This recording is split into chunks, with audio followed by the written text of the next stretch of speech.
ഹുക്മ ഹുക്മ ജീവൻ നൽകും വചനം.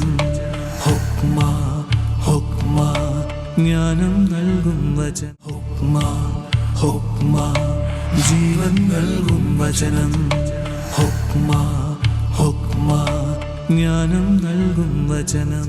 ഈശോയിൽ സ്നേഹമുള്ളവരെ, ലേവിയുടെ പുസ്തകം 21 മുതലുള്ള ദൈവിക നിയമങ്ങളുടെ വ്യാഖ്യാനങ്ങളാണ് തുടർന്ന് വരുന്നത്. വിശുദ്ധിയുടെ നിയമസംഹിതയുടെ ആദ്യ ഭാഗമായ 11 മുതൽ 15 വരെയുള്ള അധ്യായങ്ങളും രണ്ടാം ഭാഗത്തിന്റെ ആദ്യ ഭാഗമായ 17 മുതൽ 20 വരെയുള്ള അധ്യായങ്ങളുടെയും വ്യാഖ്യാനങ്ങൾ കണ്ടു. ഇനി രണ്ടാമത്തെ ഭാഗത്തിന്റെ രണ്ടാമത്തെ ഭാഗമായ 21 മുതൽ 22 വരെയുള്ള അധ്യായങ്ങളുടെ പ്രധാനപ്പെട്ട പ്രതിപാദ്യ വിഷയങ്ങളെ നമുക്കൊന്ന് മനസ്സിലാക്കുന്നത് നല്ലതായിരിക്കും. 21 മുതൽ 22 വരെയുള്ള അധ്യായങ്ങൾ 17 മുതൽ 20 വരെയുള്ള അധ്യായങ്ങളിൽ നിന്നും വ്യത്യസ്തമായിട്ടാണ് കാണുന്നത്. അതിന്റെ കാരണം അതിനുള്ള സല്യൂട്ടേഷനാണ്. ആരോടാണിത് പറയുന്നത്? അഹറോന്റെ പുത്രന്മാരോട് നീ പറയണം എന്ന് പറഞ്ഞുകൊണ്ടാണ് പ്രഖ്യാപിക്കുന്നത്. ഇവർ പുരോഹിത ശുശ്രൂഷ നടത്തുന്നവരാണെന്നും അവർ പാലിക്കപ്പെടേണ്ട നിയമങ്ങൾ ഏവയെന്നും തുടർന്ന് വിവരിക്കുകയാണ്.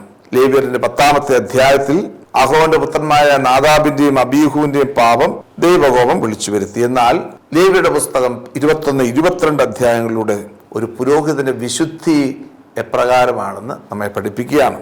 ഇവിടെ എല്ലാം മാനദണ്ഡമാക്കുന്നത് ഞാൻ കർത്താവാണ് എന്നുള്ള ഒരു ടൈറ്റിലാണ്. 2 പ്രധാനപ്പെട്ട പുരോഹിതരെ ഈ നിയമം ബാധിക്കുന്നുണ്ട്: സാധാരണ പുരോഹിതന്മാരും പ്രധാന പുരോഹിതന്മാരും. സാധാരണ പുരോഹിതന്മാരെ കുറിച്ച് പറയുന്ന ഭാഗമാണ് 21-ാം അധ്യായം 1 മുതൽ 9 വരെയുള്ള വാക്യങ്ങളെങ്കിൽ പ്രധാന പുരോഹിതനെ കുറിച്ച് പറയുന്ന ഭാഗമാണ് 21-ാം അധ്യായം 10 മുതൽ 15 വരെയുള്ള വാക്യങ്ങൾ. എങ്ങനെയാണ് പുരോഹിതന്മാരുടെ ബന്ധം, അതായത് പുരോഹിതനുമായിട്ടുള്ള ബന്ധം എങ്ങനെയാണ്?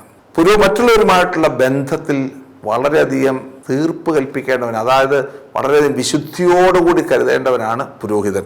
പ്രധാന പുരോഹിതനെ സ്വന്തക്കാരുടെ മരണശുശ്രൂഷ നിർവഹിക്കാൻ നിയമം അനുശാസിക്കുന്നില്ല. പ്രധാന പുരോഹിതന് കൊടുക്കുന്ന ഒരു അനുശാസനമാണ്, നിന്റെ സ്വന്തക്കാരാരിൽ പോലും മരിച്ചാൽ പോലും നിനക്ക് പോകാൻ പറ്റില്ല. കാരണം അത്രമാത്രം വിശുദ്ധി പ്രാപിക്കേണ്ടവനാണ് പുരോഹിതൻ. നാസീർ വ്രതക്കാരനായിരിക്കണം പുരോഹിതൻ. അവൻ നാസീർ വ്രതം പറയുന്നത് സംഖ്യയുടെ പുസ്തകത്തിന്റെ 6-ാമത്തെ അധ്യായത്തിലാണ്. ആ നാസീർ വ്രതത്തിന്റെ പ്രത്യേകത, അവൻ തലമുണ്ടനം ചെയ്യരുത്, അതുപോലെ തന്നെ അവൻ വീഞ്ഞു കുടിക്കരുത്, അവൻ അശുദ്ധമായതൊന്നും സ്പർശിക്കരുത്, അല്ലെങ്കിൽ മരിച്ചതൊന്നും സ്പർശിക്കരുത്. ഇങ്ങനെ നാസീർ വ്രതം അനുഷ്ഠിക്കുന്നവനായിരിക്കണം ഒരു പുരോഹിതൻ. അതിനെക്കുറിച്ചാണ് 5-ാമത്തെ വാക്യത്തിൽ പറയുന്നത്.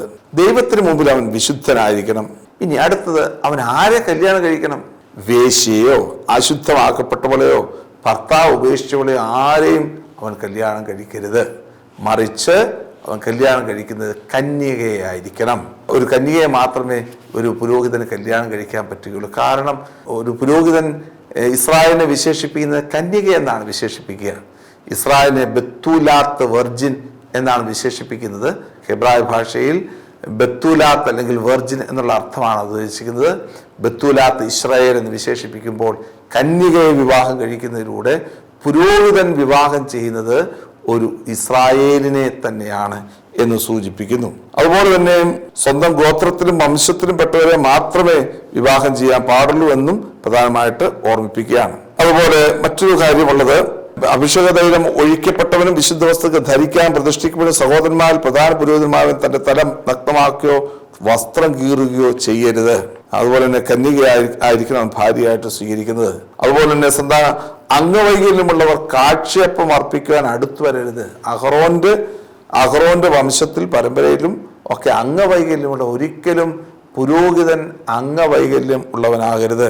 കുരുടൻ, മുടന്തൻ, വികൃതമായ മുഖമുള്ളവൻ, പതിഞ്ഞതോ അധികം പൊന്തി നിൽക്കുന്നതുമായ മൂക്കുള്ളവൻ, ഒടിഞ്ഞ കയ്യോ കാലോ ഉള്ളവൻ, തീരെ പൊക്കം കുറഞ്ഞവൻ, ഇവരെ ആരും അടുത്തു വരരുത്. കാരണം അവരിൽ നിന്നൊക്കെ മാറി ഒരു പ്രത്യേക സെപ്പറേറ്റഡ് ആയിട്ടുള്ള ഒരു വിശുദ്ധിയുടെ പരിവേഷം അവനുണ്ടായിരിക്കണമെന്ന് പ്രത്യേകമായിട്ട് ഓർമ്മിപ്പിക്കുകയാണ്. അതുപോലെ തന്നെ ബലിവസ്തുക്കളുടെ ഭോജനത്തെക്കുറിച്ച് എങ്ങനെയാണ് അദ്ദേഹം ഭക്ഷിക്കേണ്ടത്? ഇവിടെ എല്ലാം പറയുന്നത് ഞാനാണ് കർത്താവ് എന്നുള്ള ഒരു ടൈറ്റിലാണ്. അതുകൊണ്ട് വിശുദ്ധ വസ്തുക്കളെ ആദരപൂർവ്വം സമീപിക്കുകയും അങ്ങനെ എൻ്റെ നാമത്തെ, പരിശുദ്ധ നാമത്തെ അശുദ്ധമാക്കാതിരിക്കുകയും ചെയ്യണം. വിശുദ്ധ വസ്തുക്കൾ കൊണ്ടുവരുന്ന നീരാജനത്തെക്കുറിച്ച് പറഞ്ഞു. കൈകൾ സ്വീകരിക്കുകയും ആകാശത്ത് മുകളിലേക്കും താഴേക്കും വലത്തോട്ടും ഇടത്തേക്കുമൊക്കെ തിരിച്ചുകൊണ്ട് അതിനെ വിശുദ്ധീകരിച്ചിട്ട് വേണം അതിന് ഭക്ഷണം കഴിക്കാൻ വേണ്ടിയിട്ട്. അതുപോലെ തന്നെ അശുദ്ധമായവരിൽ നിന്നും ഭക്ഷണം മേടിക്കരുത്. അന്യർ ആരും വിശുദ്ധ വസ്തുക്കൾ ഭക്ഷിക്കരുത്. പുരോഹിതന്റെ അടുക്കൽ വന്ന് വസിക്കുന്നവനോ കൂലിവേലക്കാരനോ അത് ഭക്ഷിക്കരുത്. ഒരു വ്യക്തി പോലും പുരോഹിതന് സമർപ്പിക്കപ്പെട്ട വിശുദ്ധ വസ്തുക്കൾ ഭക്ഷിക്കാൻ പാടില്ല. കൂലിവേലക്കാരനാണെങ്കിലും അവർ ആരാണെങ്കിലും പുരോഹിതന് അർപ്പിക്കപ്പെട്ടിരിക്കുന്ന കൊണ്ടുവന്നിരിക്കുന്ന വിശുദ്ധ വസ്തുക്കൾ ഭക്ഷിക്കാൻ പറ്റില്ല. അത് വളരെ കർശനമായിട്ടുള്ള നിയമമാണ്. അതുപോലെ തന്നെ പുരോഹിതന്റെ മകളെ സ്വന്തം കുടുംബത്തിൽ നിന്ന് കെട്ടിച്ച് വിട്ട് കഴിഞ്ഞിട്ട് അവൾ മറ്റൊരു കുടുംബത്തിന്റെ ഭാഗമായാൽ അവളത് ഭക്ഷിക്കാൻ പാടില്ല. ഇതെല്ലാം അവൾ തിരിച്ചു വന്ന് സ്വന്തം കുടുംബത്തിന്റെ ഭാഗമായി കഴിയുമ്പോൾ അവൾ പുരോഹിതനുള്ള ഭക്ഷണം കഴിക്കാം. ഇതെല്ലാം സൂചിപ്പിക്കുക പുരോഹിതന്റെ അവകാശത്തെക്കുറിച്ചാണ്. പുരോഹിതന്റെ അവകാശത്തെയും ഇതാണ് ആദിമസഭയുടെ പ്രത്യേക മിശിഹായുടെ ശരീരത്തിലും രക്തത്തിലും പങ്കുചേരുന്നവർ അവനോട് ഒരു ശരീരമായിട്ട് മാറുന്നു. മിശിഹായുടെ ശരീരത്തിലും രക്തത്തിലും പങ്കുചേരുന്നവർ അവനോട് ഒരു ശരീരമായിട്ട് മാറുന്നു. വേറെ ഒറ്റ ശരീരമായിട്ട് മാറുക. പുരോഹിതന്റെ ഭക്ഷണത്തോട് ചേരുന്നവൻ ദൈവത്തിന് സമർപ്പിക്കപ്പെട്ടത് പുരോഹിതന്റെ മുമ്പിൽ കൊണ്ടുവന്ന് അത് പുരോഹിതന്റെ ഭക്ഷണമായിട്ട് മാറുമ്പോൾ ദൈവത്തിന് സമർപ്പിക്കപ്പെട്ടതിനോട് ചേരുകയാണ്. അതുകൊണ്ട് എല്ലാവരും അത് ഭക്ഷിക്കുന്ന എല്ലാവരും സമർപ്പിതരായിരിക്കണം, വിശുദ്ധരായിരിക്കണം. ആ വിശുദ്ധിയിലേക്കാണ് ലേവ്യരുടെ പുസ്തകം 21-22 അധ്യായങ്ങൾ കൊണ്ടുപോകുന്നത്. വീണ്ടും 23-ാമത്തെ അധ്യായത്തിലേക്ക് വരുമ്പോൾ 23, 24, 25 അധ്യായത്തിലേക്ക് വരുമ്പോൾ നമ്മൾ കാണുന്നത് അടുത്ത ഒരു സെറ്റ് നിയമമാണ്. ആദ്യത്തെ നിയമത്തെ പോലെ തന്നെ നമ്മൾ കാണുന്നു ഇസ്രായേൽ ജനത്തോട് പറയുക എന്ന് പറഞ്ഞുകൊണ്ടാണ് മോശയ്ക്ക് നിയമങ്ങൾ കൊടുക്കുന്നത്. 23-ാമത്തെ അധ്യായം സൂചിപ്പിക്കുന്നത് തിരുനാളുകളെ കുറിച്ചാണ്. സാബത്ത് ദിവസത്തെക്കുറിച്ചുള്ള കാഴ്ചപ്പാടുകൾ പറഞ്ഞതിന് ശേഷം ഇസ്രായേലിൽ അനുവർത്തിക്കേണ്ട 3 പ്രധാനപ്പെട്ട തിരുനാളുകളെ കുറിച്ചുള്ള ഒരു ഡീറ്റെയിൽഡ് ആയിട്ടുള്ള അനാലിസിസ് നടത്തുകയാണ് പ്രധാനമായിട്ടും 23-ാമത്തെ അധ്യായത്തിൽ. നിയമാവർത്തന പുസ്തകത്തിന്റെ 16-ാം അധ്യായത്തിലും പുറപ്പാടിന്റെ പുസ്തകത്തിന്റെ 23-ാമത്തെ അധ്യായത്തിലും രേഖപ്പെടുത്തിയിരിക്കുന്ന ഈ നിയമങ്ങളെല്ലാം തന്നെ ഈ നിയമത്തിനും ബാധകമാണ്. ഇവിടെയും അതിൻ്റെ അതേ രൂപം തന്നെയാണ് ഇവിടെ കൊടുത്തിരിക്കുന്നത്. ഒരൊറ്റ പ്രത്യേകത മാത്രമേ ഉള്ളൂ, സാബത്ത് ദിവസത്തിന് കൂടുതൽ പ്രാധാന്യം കൊടുക്കുന്നു. എല്ലാ തിരുനാളുകളും ആരംഭിക്കുന്നത് സാബത്ത് ആചരിച്ചുകൊണ്ടാണ്, കാഹളം മുഴക്കിക്കൊണ്ടാണ് തിരുനാളുകൾ ആരംഭിക്കുന്നത്. ആ തിരുനാളുകളാണ് പ്രധാനമായിട്ടും 3 ഇസ്രായേൽ അനുഷ്ഠിക്കേണ്ട 3 തിരുനാളുകൾ. പ്രത്യേകിച്ച് കൂടാര തിരുനാൾ ഹഗ് ഹസുക്കോത്ത്, 2 ഹഗ് ഹ പെസാഹ് അല്ലെങ്കിൽ പെസഹ തിരുനാൾ, 3 ഹഗ് ഹ ഷവോത്ത് അതായത് ആഴ്ചകളുടെ തിരുനാൾ. എന്നിങ്ങനെയുള്ള തിരുനാളുകളാണ് പ്രധാനമായിട്ടും ദൈവജനം അനുഷ്ഠിക്കേണ്ട പ്രധാനപ്പെട്ട തിരുനാളുകൾ. അതുപോലെ തന്നെ ആ തിരുനാളുകളുടെ ഇടയിൽ മറ്റ് ആഘോഷങ്ങൾ ഉണ്ടായിരിക്കണം.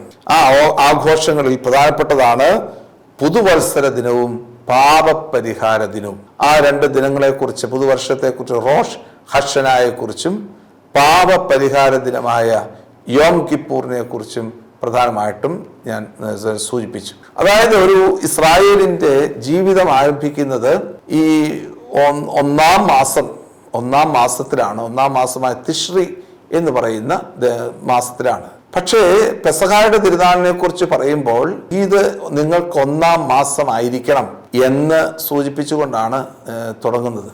അതായത് നീസാൻ മാസം ഇസ്രായേലിന്റെ കണക്കനുസരിച്ച് 1-ാം മാസമാണ്. പിന്നെ എങ്ങനെ തിഷ്രി ആയിട്ടുള്ള ഈ 7-ാം മാസം 1-ാം മാസമായിട്ട് മാറും? കാരണം അത് 7-ാമത്തെ മാസമായതുകൊണ്ടും 7-ാമത്തെ മാസം കർത്താവായ ദൈവം ബലിപീഠത്തിന് പ്രതിഷ്ഠിക്കപ്പെട്ട അല്ലെങ്കിൽ സോളമൻ രാജാവ് 7-ാം മാസത്തിലാണ് ദൈവത്തിന്റെ ആലയം സ്ഥാപിതമാക്കിയത് എന്നുള്ളതിനെ കുറിച്ചുള്ള സൂചനകൾ നൽകുന്നത് കൊണ്ടായിരിക്കാം ഇങ്ങനെ 7-ാം മാസത്തെ പുതുവത്സര ദിനമായിട്ട് കാഹളം മുഴക്കിക്കൊണ്ട് അനുഷ്ഠിക്കേണ്ട ഒരു ദിനമായിട്ട് അവതരിപ്പിച്ചിരിക്കുന്നത്.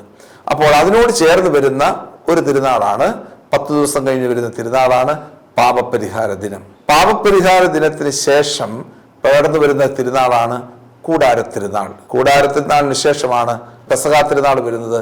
പെസഹ തിരുനാളിന് ശേഷമാണ് ആഴ്ചകളുടെ തിരുനാൾ വരുന്നത്.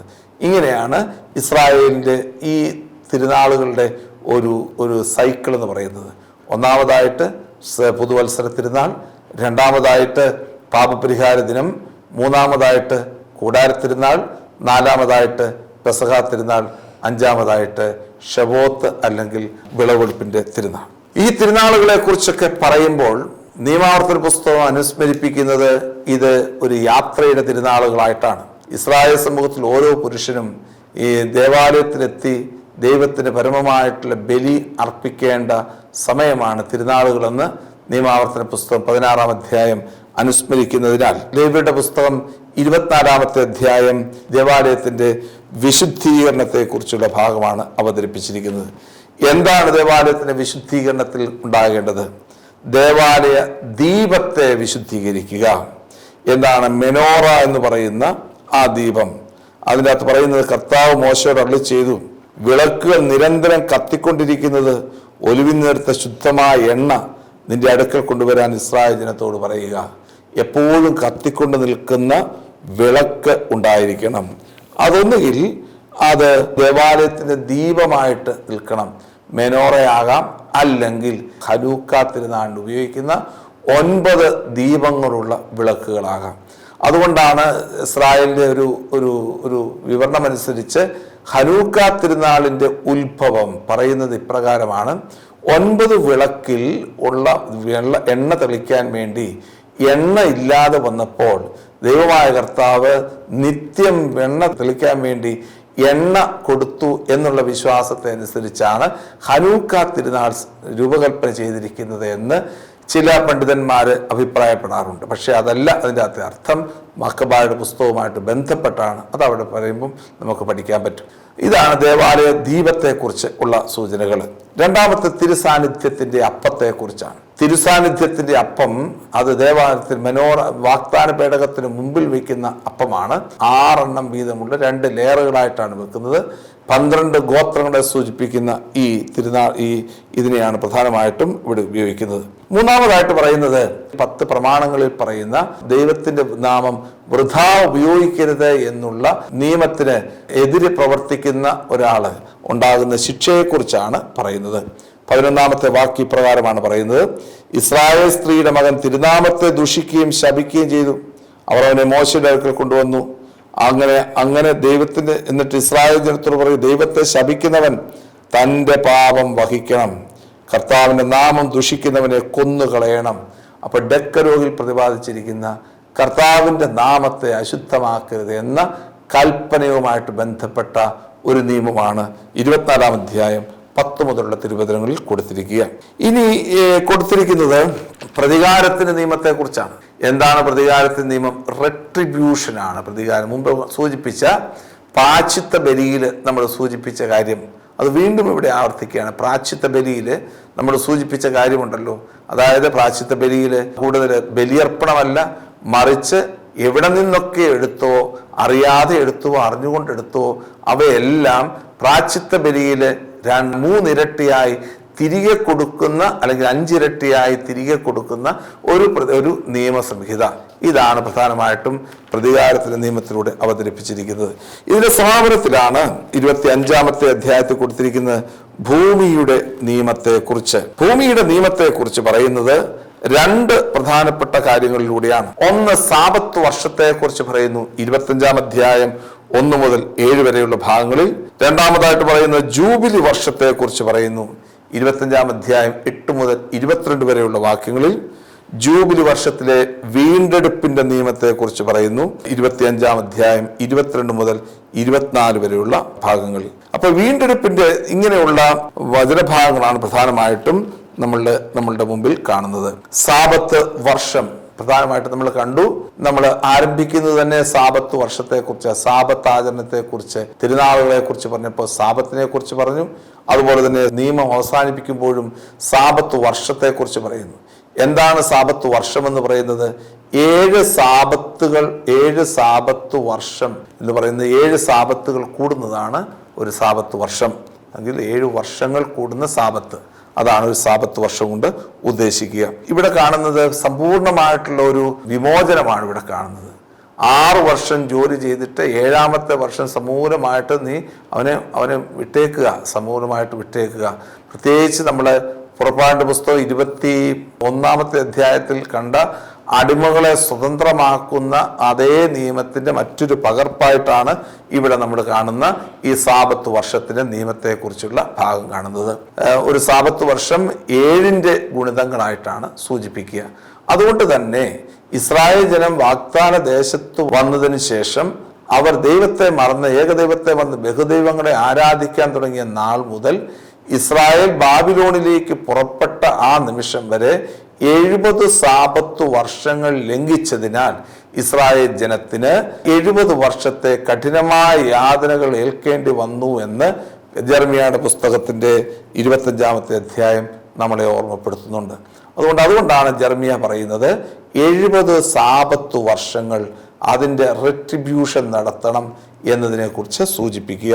ജൂബിലി വർഷത്തെ കുറിച്ച് പറയുന്നുണ്ട്. ജൂബിലി വർഷം എങ്ങനെയായിരിക്കണം?